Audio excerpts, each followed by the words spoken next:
Welcome back to my YouTube channel. Today's video, tuturuan ko kayo paano kayo makakapag-cash in sa inyong GCash account gamit yung inyong credit card.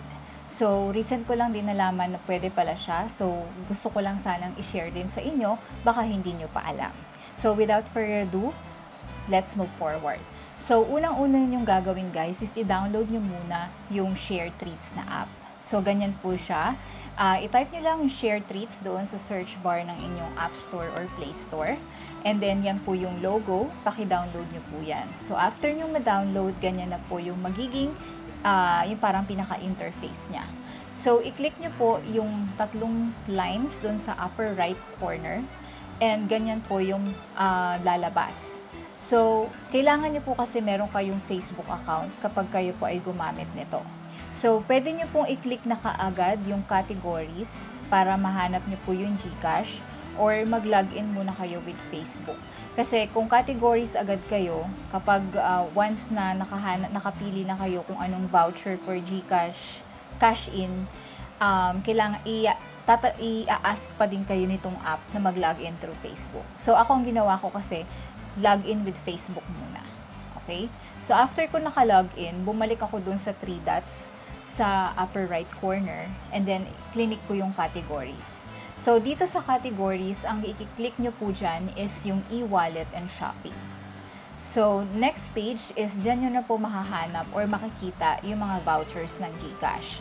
So far, nag-check ako, ang mga nakita kong denominations na pwede nyong i-cash in is worth 500, pinakamalaki na po yung 5,000. And then, meron din pong 1,000, 3,000, and 2,000. 200. Parang ito yung pinakamaliit. 200. So, kung mapapansin nyo, kada amount, meron po siyang patong. Kasi kung ang nakalagay po dun sa voucher is 1,000, yun po yung makakash in direkta sa GCash nyo. Pero kung makikita nyo, 1,080 yung charge ni Share Treats. So, yung butal, yun po ay mapupunta kay Share Treats. Parang yung pinaka-service charge yata nila yan sa paggamit mo ng kanilang app. Okay? So, halimbawa ako, trinay ko po mag-cash in ng 200. So, ang gagawin nyo lang po, i-click nyo lang yung treat doon sa ibaba nung amount na gusto nyong i-cash in. So, pagka-click nyo ng treat, lalabas po yung ganitong page. So, i-click nyo lang po dyan yung credit card na nasa ibaba.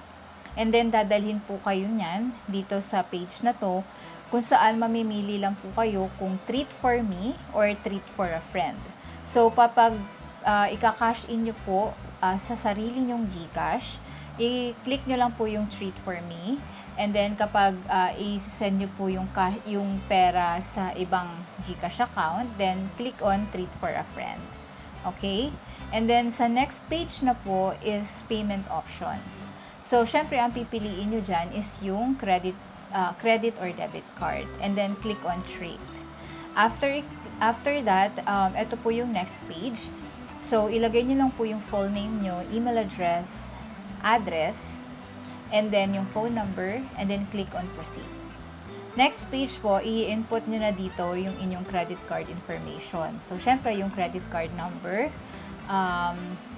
and yung first name and last name, credit card number, expiry date, at saka yung CVV.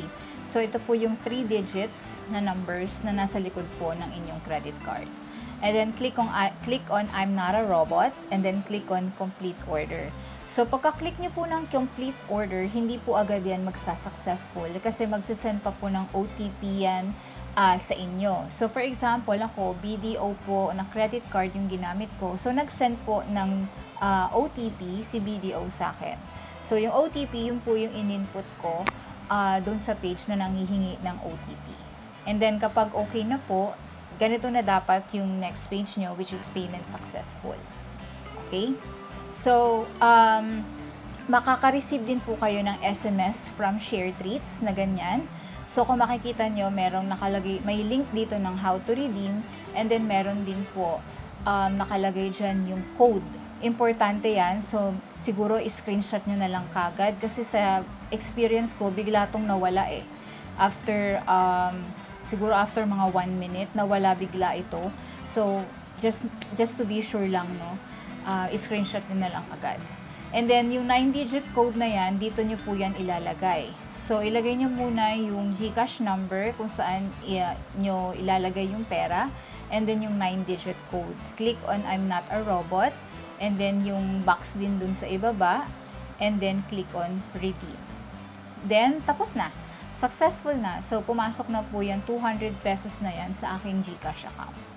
Okay? So, ganun lang siya kabilis, guys, and kadali. Kung may question pa kayo, leave your comment below. Okay? I'll try to answer you. And just a reminder lang, dapat merong Facebook account. And hindi ko talaga to nire-recommend na gawin nyo palagi. Pero kung talagang kailangan nyo ng cash, then go ahead. Okay? Kasi parang nalalakihan ako dun sa charge nila. No? So, it's up to you guys. Basta pinakamalaki so far na nakita ko is 5,000 yung pwede nyo i-cash in. Pwede nyo naman yata ulit-ulitin yon if ever na mas malaki pa dun yung kailangan nyo. Okay, so marami pong salamat sa panonood and see you again on my next. Bye-bye!